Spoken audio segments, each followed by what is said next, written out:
The movie opens with a vulture pecking at a lifeless hand, which suddenly moves as a man named Riddick grabs and chokes it. He's stranded on a barren planet, limping with a badly injured leg. Determined to survive, he resets his broken bone by wedging it between two rocks, screaming in agony. His cries attract strange, wolf-like creatures that begin circling him. As they attack, Riddick dives into a nearby water pit, holding his breath until the beasts leave. Once it's safe, he climbs out, catching his breath and fixing his leg. Suddenly, one wolf that lingered nearby lunges at him.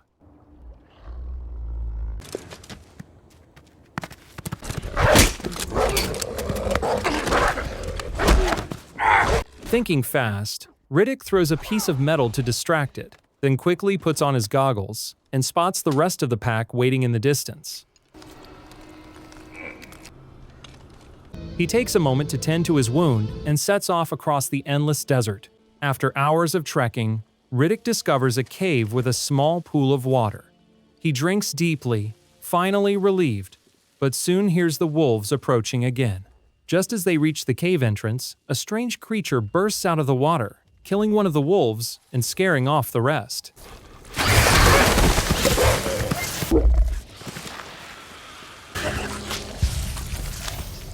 Riddick turns and comes face to face with the creature, narrowly escaping after a brutal struggle.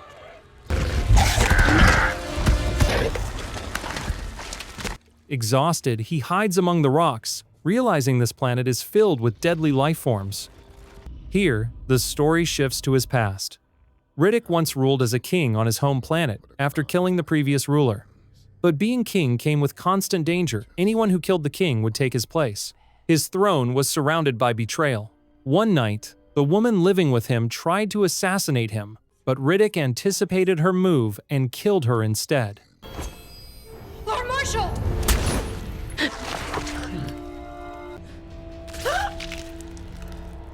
He discovered that Vaco had orchestrated the plot, hoping to seize power. Riddick confronted Vaco and proposed a deal. He would make Vaco ruler if he guided him to Furia, a lost planet Riddick longed to find. Vaco agreed and sent him there with his trusted men. But upon arrival, Riddick realized he'd been deceived. This wasn't Furia, but a lifeless, hostile world. It was a trap. Vaco's men were ordered to kill him.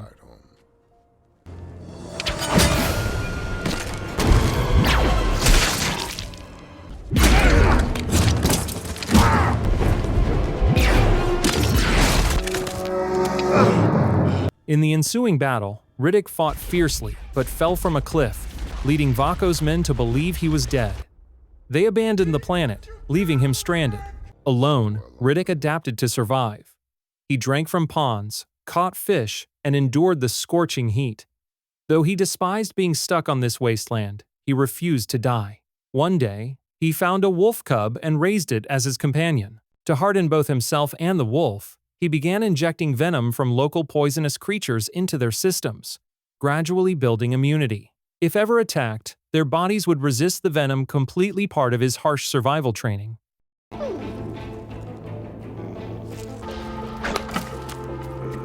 Over time, the cub grew into a loyal and fierce ally. Riddick later returned to the pond filled with deadly creatures and wiped them all out before leaving with his wolf.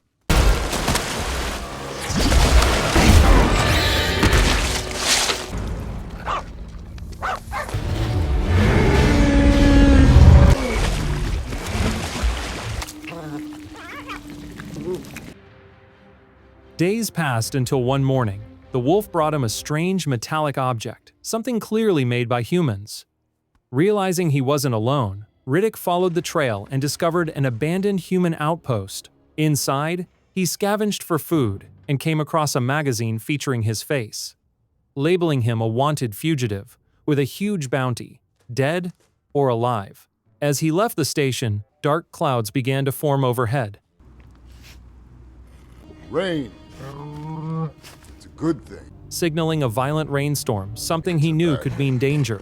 Acting fast, he returned to the outpost and activated a communication device. After scanning himself, he transmitted a signal across space, announcing his presence to all bounty hunters in the galaxy. Riddick is alive, and he's here. Riddick knew that if he ever hoped to leave this forsaken planet, he had to call for help.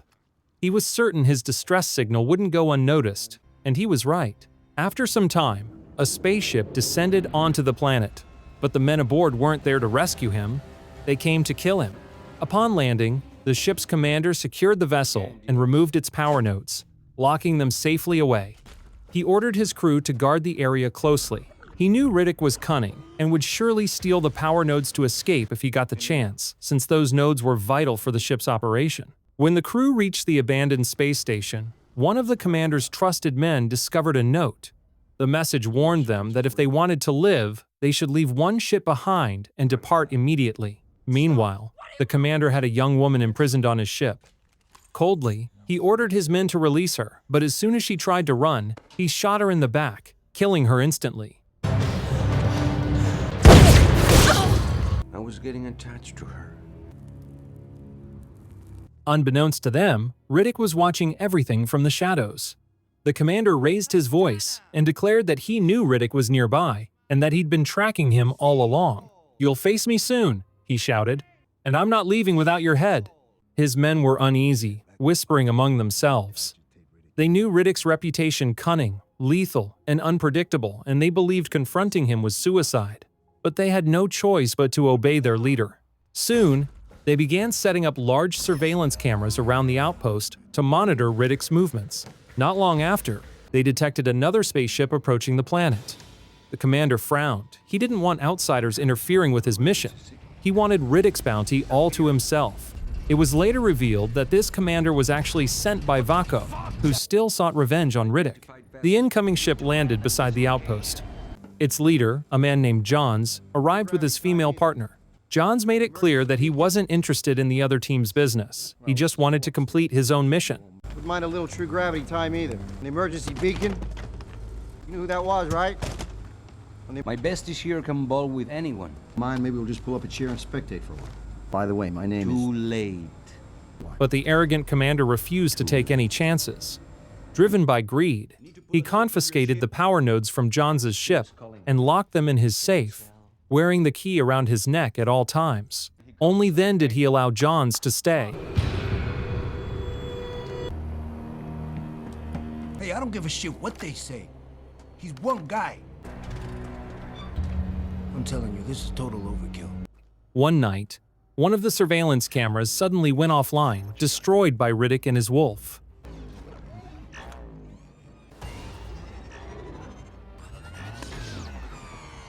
Johns immediately warned the commander that it was a trap, but the man ignored him. Determined to investigate, he and a few of his men ventured out to check the damage. As they reached the site, one of his men fell into a hidden trap and was instantly killed.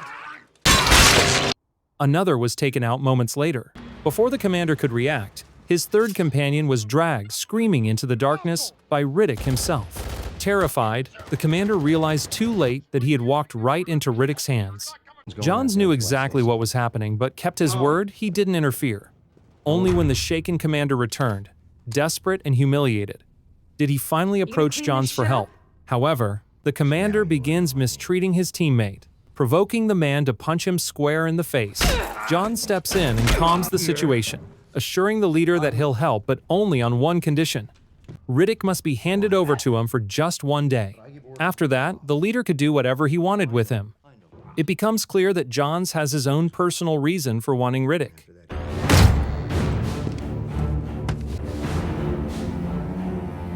To begin his plan, Johns shoots Riddick's wolf and secretly attaches a tracking device to it, knowing the injured animal would lead them straight to Riddick's location. Following the signal, they track the wolf to a cave where they discover the hanging corpse of one of the commander's men.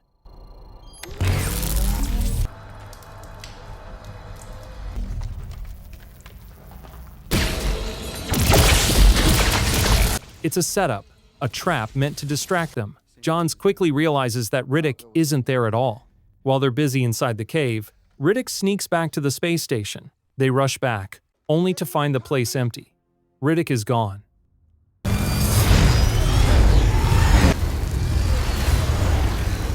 The commander suspects he's stolen the power nodes, but he refuses to believe it, insisting the key to the safe never left his neck. Nervously, he opens the safe, half expecting a bomb inside, but to his surprise, everything looks untouched. They decide to leave the safe open, a huge mistake. Riddick strikes soon after, swiftly stealing the power nodes and hiding them deep underground. Keep your eyes on each other! Santana! He got the fucking nose! When Johns discovers the theft, he's furious. He tries to radio for help from another ship, but the heavy storm disrupts all communication. Riddick then tells him to look toward the south, and there they spot him walking straight in their direction. Jays, Santana, and Diaz step forward to meet him, while everyone lays down their weapons before facing him directly. Riddick asks about his bounty, but Jays isn't after the money, he wants the truth about something that happened on a planet 10 years ago involving his son. Riddick recognizes him, but believes he just risked 3 men's lives to get answers. Meanwhile, Dal sets up her sniper rifle, loading it with a heavy tranquilizer dart. Riddick makes it clear that he could have taken them all out one by one, but warns them that staying on this planet in the next 24 hours is a death sentence. He offers a deal: 1 power cell will be left out in the open, while the other and the ship are his. Santana protests, but Riddick points to the massive storm forming behind him, giving them until the rain hits to decide. As Riddick turns to leave,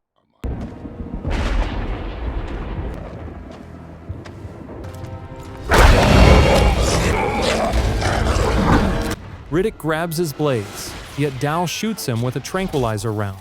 Diaz reaches for his weapon, but Johns quickly disarms him and orders Dal to shoot Riddick again until he's down. Riddick watches helplessly as Santana kills his jackal. Santana turns his gun on Riddick, but Johns knocks him unconscious before doing the same to Riddick. Riddick wakes up in chains, with John sitting before him. John explains that his son was the pilot of the ship that was meant to deliver Riddick to prison, but it crash-landed, and he needs to know if his son survived. Riddick ignores the question, warning that if his chains are removed, Santana will be the first to die. He finally admits that John's son survived the crash along with others, but never made it off the planet. John assumes Riddick killed him, but Riddick stays silent. Riddick then tells Dal to look outside the window, but she sees nothing but their gear. He tells her to stay alert. Santana insists they kill Riddick immediately, and John agrees unless he tells them how his son died. Give me some fucking answers! Suddenly, the rain starts pouring, and Riddick tells Johns that his time is up. Johns leaves it to Santana. Santana and Diaz restrain Riddick, but just as Santana prepares to strike, the detector drone outside starts beeping wildly. On the screen, Santana sees several moving creatures, and when Moss turns on the spotlight, they see mud demons crawling out of the wet ground. Everyone rushes inside and seals the doors, panicking about what they just saw. Locker opens fire through a window but is snatched by one of the demons.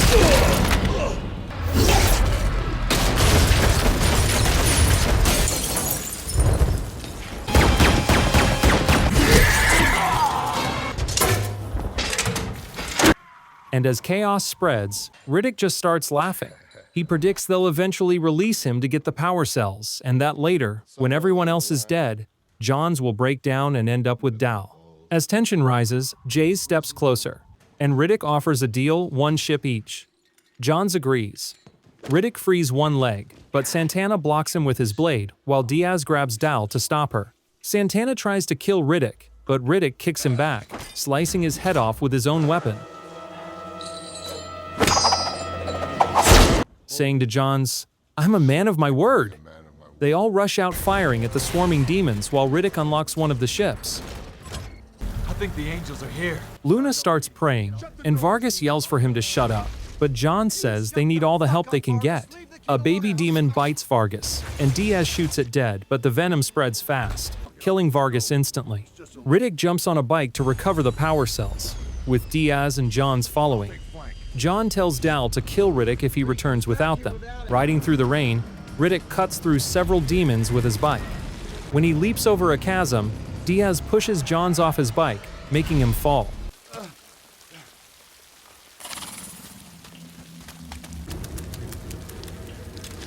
Johns fights off demons alone until Riddick returns for him, honoring their deal. He pulls Johns onto his bike, and they chase after Diaz.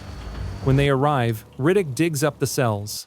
Jays brings up his son again, and Riddick finally tells him the truth: he didn't kill him. The boy took his own life. The son was addicted to morphine, got high, and almost sacrificed a child to save himself something Riddick couldn't allow. Johns can't accept it, but Riddick has no reason to lie. Suddenly, Diaz attacks Johns, and Riddick takes him down after a fierce fight.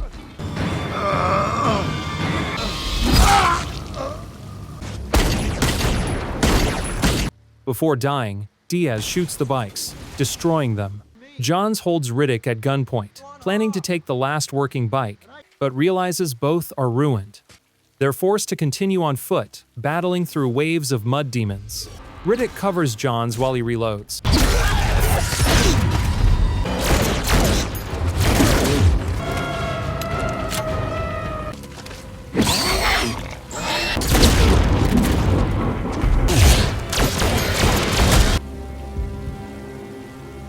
But he's eventually wounded and falls.